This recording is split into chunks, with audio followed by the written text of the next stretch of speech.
দেখো এরপরে আমরা কোনারক টেম্পল থেকে বেরিয়ে আমরা যাচ্ছি চন্দ্রভাগা বিচের দিকে। চন্দ্রভাগা বিচটাও বেশি দূরে না কোনারক টেম্পল থেকে। তো এইখানে দেখো এই যে এই বাইকগুলো ছিল, তো এই বাইকগুলোতে আমার হাজব্যান্ড বলছিল আমার হাজব্যান্ড আর আমি মিলে একটু চড়বো আর কয়েকটা পিকচার ক্লিক করবো। তো যাদের ছিল বাইকগুলো তো ওরা না চড়তে দেবে না, বলছে সিঙ্গেল সিঙ্গেল চড়ার জন্য। তো আমার হাজব্যান্ড বলছিল তোমাকে পিকচার ক্লিকের জন্য টাকা দিয়ে দেবো। তো উনি আমার ভাই ভালো করে বোঝাচ্ছিল, তো উনি রাজি হচ্ছিল না। যাই হোক পরে ভাই আমার হাজব্যান্ড ওরা সবাই চড়েছে। তো ওদের সাথে প্রায় জানো তো মানে কি বলবো, এত তর্কাতর্কি হচ্ছিল।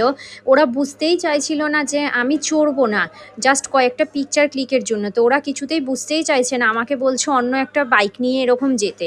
এবার দেখো আমি তো চালাতে পারি না, আমি নিয়ে কি করব। এবার ওরা পার গাড়ি চার্জ করছিল 200 টাকা করে। সেইখানে আমার হাজব্যান্ড বলেছে শুধু পিকচার ক্লিকের জন্য আরও 200 টাকা, তোমায় 400 টাকা এক্সট্রা দেবো। তাতেও ওরা রাজি হচ্ছে না, বলছে না আলাদা গাড়ি নিয়ে যেতে হবে। তারপরে আমার ভাই ওদের সাথে কথা বলার পরে রাজি হয়েছে যে কয়েকটা পিকচার ক্লিকের জন্য যাবে। তো যাই হোক কয়েকটা পিকচার ক্লিক করার পরে আমি নেমে গেছি। তো আমার হাজব্যান্ড তারপরে চালিয়েছে, ভাই চালিয়েছে, তোমরা দেখতেই পাবে। তো ওই বালিতে তো অসুবিধা হচ্ছিল, আমার হাজব্যান্ড তারপরে বলছে তুমি নেমে যাও। ওই লোক আর কি যে যার গাড়ি ছিল তারাই পেছনে, ওই যে তোমরা দেখতে পাচ্ছ কেরিয়ারটা এতটা চওড়া, ওইখানটাতে বসে ওরাই চালাচ্ছিল আর কি।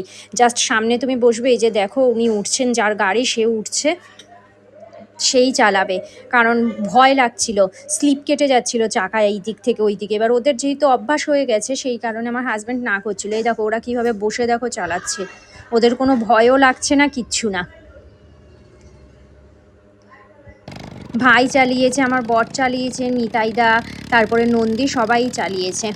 এই দেখো আমি দেখো আমার মামার সাথে গাড়ি চালাচ্ছি কিন্তু। এই দেখো ভাই আর মিম্মিমও উঠেছে, ওরাও চালাচ্ছিল। দেখেছো চাকাগুলো কেমন ঘুরে যাচ্ছিল, ওরা পা দিয়ে দিয়ে আবার চাকাগুলোকে ঠিক করে। খুব রিস্কি ব্যাপার একটা, এইদিকে মজারও ব্যাপার আছে। তো বেশ ভালোই লাগছিল চন্দ্রভাগা বিচটা। ঘুরে গেলাম, যেহেতু এর আগে কোনো দিন যাইনি সেই কারণে ঘুরে গেলাম। আর মূল কথা ছিল ঘোরার উদ্দেশ্য আমাদের মায়ের জন্য, কারণ আমার মা যেহেতু এর আগে কোনো দিন আসেনি পুরী। ভিডিওগুলো কেমন লাগছে কমেন্ট করে কিন্তু অবশ্যই জানিও। তোমরা যদি সাপোর্ট না করো কীভাবে এগিয়ে যাবে সবাই বলো। আর যদি তোমরা লাইক না করো কীভাবে বুঝবো যে তোমাদের ভিডিওগুলো ভালো লাগছে কি না। আর আগামীকালকে আসবে পুরীর মন্দিরে পুজো দেওয়ার ব্লগ।